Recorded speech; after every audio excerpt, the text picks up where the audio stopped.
Sir? అదే. అదే. అదే. అది మీరు మూవీ చూడాలండి. అంటే మూవీ చూస్తే మీకు like why that character is portrayed in such a way అనేది మీకు అర్థమవుతుంది. అంటే like only after you see the full script. I mean an- full movie. అంటే మీ కాదు, మేము బాగానే ఉన్నాం, మీకెందుకు కుళ్ళు మంచిగా?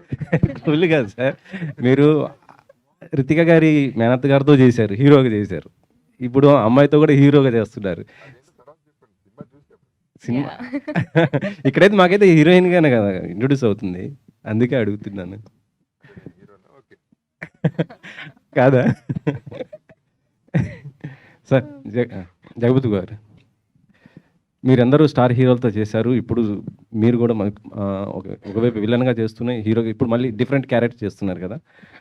మీరు చేస్తున్నటువంటి హీరోలతో మీ ర్యాప్ ఎలా ఉంటుంది సార్? అసలు ఎవరితో అయినా సరే చేస్తున్నప్పుడు నాకు ఎవరైనా ఒకటి అండి, అందరూ ఇష్టమే, కంఫర్టబుల్. బికాజ్ నాతో అందరూ పాపం ఏ మాటగా మాట they been very nice to me. నన్ను బాగా ట్రీట్ చేశారు, నాకు ఇష్టం. అందులో కొంతమంది చాలా ఇష్టమైన వాళ్ళు ఉంటారు. బట్ నాకు ఇండస్ట్రీలోనే ఎవరితోనూ ఎప్పుడు ఏ ప్రాబ్లం రాలేదు ఇప్పుడు దాకా, అట్లాంటి సిచ్యువేషన్ కూడా రాలేదు. అలా ట్రీట్ చేయలేదు నన్ను ఎప్పుడు. సో నేను వాళ్ళకి 100% రెస్పెక్ట్ ఎప్పుడు ఇస్తాను. చరణ్ గారితో మీరు ఇది రెండో మూవీ చేస్తున్నారు కదా, ఎలా ఉంది ఆయనతో మీకు? అదంతా సూపర్, ఎప్పుడు కూడా వెరీ కంఫర్టబుల్ చరణ్తో. ఇన్ఫ్యాక్ట్ తను నన్నే ఇంకా లాక్కెళ్ళిపోతుంటాడు అటు ఇటు, నాతో వచ్చే ఈ పెద్దలతో వేస్ట్ నువ్వు అని. సో సో అది తనతో అందరితో మంచి ర్యాప్ ఉంది, చరణ్తో ఉంది, ప్రభాస్తో ఉంది. I'm very comfortable with all the artist.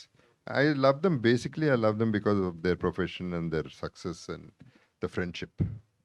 Me glamour secret ఏంటి సార్? మీరు ఎప్పుడు చూసి నన్ను చాలా నిజంగా చెప్తున్నాను, ఎనర్జెటిక్గా కనిపిస్తారు చాలా. అసలు అంటే అందరూ కొద్దిగా కలర్ వేస్తారు కానీ మీరు వేయకపోయినా కూడా చాలా ఎనర్జెటిక్గా, అసలు గ్లామర్ బాగుంటుంది. Thank you. It's purely love and అందరి దగ్గర నుంచి వచ్చే లవ్వే మా బ్లెస్సింగ్స్. It's oxygen. భరద్వాజ గారు చెప్పండి. ఇప్పుడు సినిమా ఇండస్ట్రీకి పెద్ద దిక్కు ఎవరు? పెద్ద దిక్కు అనే పదవి ఏమన్నా ఉందా ఇక్కడ? ఇక్కడ పదవులు ఉండవు, ఇది పదవి కూడా కాదు ఇది. అంటే ఎవరికి వాళ్ళ అంటే వాళ్ళు చేసే పనులను బట్టి పెద్ద దిక్కు అవుతారు వీళ్ళు. ఒక ఆయన పెద్ద దిక్కు అయ్యాడు, ఆయన చేసిన పనుల వల్ల పెద్ద దిక్కు అయ్యాడు.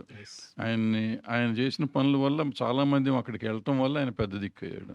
ఇవాళ ఆయన లేరు కాబట్టి ఇంకెవరు లేరు, మళ్ళీ కొత్త పెద్ద దిక్కు రావటం అనేది జరగదు నాకు తెలిసి. ఆయన ఒక్కడే, ఇంకొకడు రాడు, ఎప్పుడు లేడు కూడా. మనం ఎంతవరకు సినిమా కన్స్ట్రైన్ అవుదాం ప్లీజ్. మళ్ళీ ఇవన్నీ మాట్లాడాలంటే వేరే ప్రెస్ మీట్ పెట్టుకుందాం, మనం పర్సనల్గా మాట్లాడుకుందాం. భరద్వాజ్ గారు, ఎర్ర చొక్క అక్కడి నుంచి మైక్ భరద్వాజ్ గారు. పెడుతున్నాడు. నువ్వు మాట్లాడితే లేకపోతే మైక్ ఇచ్చేవారు. నాకు టెన్షన్ వస్తుంది, అడుగుతావో అడగవో అని. భరద్వాజ్ గారు, వచ్చాడు పెద్ద ఆయన వచ్చాడు. చెప్పమ్మా. మీరు అంటే చాలా ఇయర్స్ తర్వాత మళ్ళీ చలనచిత్ర అది వస్తున్నారు కదా, చరిత్ర చిత్రతోటి. ఉం. ఈలోపు చాలా కథలు విని ఉంటారు కదా, అంటే మీ మైండ్ సెట్ ఎట్లా ఉండింది కథలు విన్నప్పుడు? వాళ్ళు కథలు చెప్తున్నప్పుడు మీకు ఎట్లా అనిపించింది? అంటే ఇన్ని ఆల్మోస్ట్ 12 ఇయర్స్ 13 ఇయర్స్ అంతకుముందు కూడా చాలా గ్యాప్ వచ్చింది. వాళ్ళ మైండ్ సెట్ ఎలా ఉండింది స్టోరీస్ చెప్తా ఉన్నప్పుడు? మీ మైండ్ సెట్ ఎలా ఉండింది? అంటే ఈ స్టోరీలతో మనం చేయగలమా, అప్పుడులాగా వెళ్ళగలమా, ఎట్లా ఉండిందండి? లేదు, అట్లాగే ఇప్పుడు నేను చెప్తున్నాను కదా, అంతకుముందు నిజం చెప్పాలంటే నాకు ప్రతిఘటన పోనే ప్రతిఘటన తర్వాత నేను ఇక సినిమాలకు పనికిరానేమో, లేకపోతే నేను అవుట్డేటెడ్ అయిపోయానేమో అనే ఫీలింగ్ ఉండేది 2 సినిమాలు దెబ్బతిన్నాక. పోతే నేను బాగా తీసాను అనుకున్న, ప్రతిఘటన బాగా తీయలేదని నాకు అర్థమైంది, అది వేరే సంగతి. ఆ తర్వాత నేను ఒక షెల్లోకి వెళ్ళిపోయాను అంటున్నా. తర్వాత నేను సినిమాలు చూస్తూ మొదలెట్టిన కాడి నుంచి మళ్ళీ ఆడుతున్న సినిమాలన్నీ, నాకు నచ్చిన సినిమాలన్నీ ఆడతాం మొదలైన. అంటే నేను ఇంకా వెనకబడలేదు, బాగానే ఉన్నాను అనే ధైర్యం వచ్చింది. కానీ సినిమా తీసే స్తోమత లేదు. నాయుడు గారు వచ్చారు, ఆయన అదృష్టమో మా అదృష్టమో తెలియదు, ఒక కథ నచ్చింది. ఈ జగపతి బాబు గారిని కలవటం, ఈయన ఒక కథ చెప్పాడు, ఈయన డైరెక్టర్ కలిసి ఒక కథ చెప్పారు మాకు.